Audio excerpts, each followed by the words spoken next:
kuwa maalin qaylayo iska barjeenaya waa kan jamaacadu dadkay ziyaartaan ma ogtahay ayaan u galay si fiican bay noo soo dhaweeyeenoo BBC iyo raadiyogan way baqtiyeen oo wayna dhageysteen markaan u yar dhamaynay wacdigii ee nidii fadhiguna kala fiicane masaajidkeena mariyo neer raac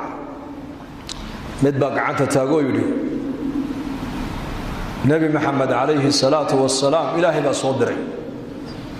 waxa lagu yidhi namaad maqasheen buu yidhi markaasaan aamusno kuwii la barjeenayay baa yidhi war ninkani waa jaamiciyo waxbuu inii kordhina ka dhagaysta haye noo kordhiyo jaadka uu taqsiisan yahay sigaarkana nabiga waxa lagu yidhi maad maqasheen bal noo sheeg fadakir inamaa anta mudakir lasta calayhim bimusaytirin ilaa man tawalla wakafar hadalkaa ka warrama dadka waani baa nabiga laga yidhi aduu waaniye uun baa tahay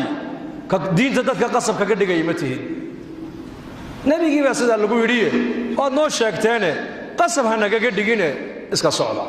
markaasay kulligood yidhaahdeen ninkaas sheekhaygu waa ninkaas shaydaan baa sheekhiina aqoontii uu hayaa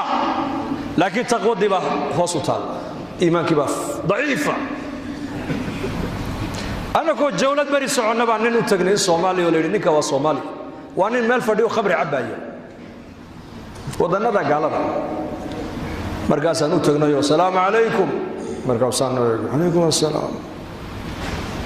xaggeed ka timaadeen meesha ma miskiid baa meesha salaamu calaykum tadna leedihiin buu nagu yidhi maye dalkii baan ka imanno qaaraddii afrikaan ka imanno ininkaani soo buuqanno inaad miskiidka noo raacdaan doonayno miskiidka ah diinta ayaa ni bar ininka buu yidhi diinba ma taqaanaane sawka ilaahay yidhi maa laa taqrabu الصalaata waantum sukaara xataa taclamuu ma taquuluun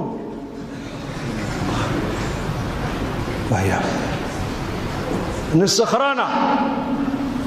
oo aayaddu daliilinaya eg macluumaadka uu hayaa laakiin yaqiintiiyo iimaankii baa daciifa markaasaan ku nidhi laa baas na raac sidaa nagu raac ima raacayo na raac jamaacadda intii kalaad soo salaamaya na raac ilaahay fadligii ninka sidii buu nagu soo raacay jamaacaddii buu la dhagaystay habeenkii buu nala seexday subaxdii markuu kacay ee khamraddii ay ka bacday uu arkay miskiid laga dul eedaamayo uunbuu telefoon qaato oo wuxuu yidhi uun ayaa meeshan i keenay ii sheegay buui waan xidhibe booliis baan ugu yeedhayay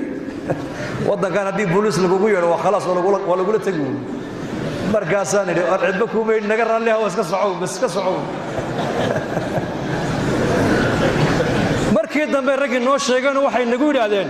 ninkaa waddanka markuu soo galay caalim buu ahaa weliba masaajid waddanka ku yaalluu imaamka ahaa bay nagu yidhahdeen maantana dariiquu khamriga ku cabbaya macluumaadku waa shay waa gooni iimaankuna waa gooni weeyaan ummaddu maanta iimaanka hoosu yaalla iimaankeena inaan kor u soo qaadnaan u baahan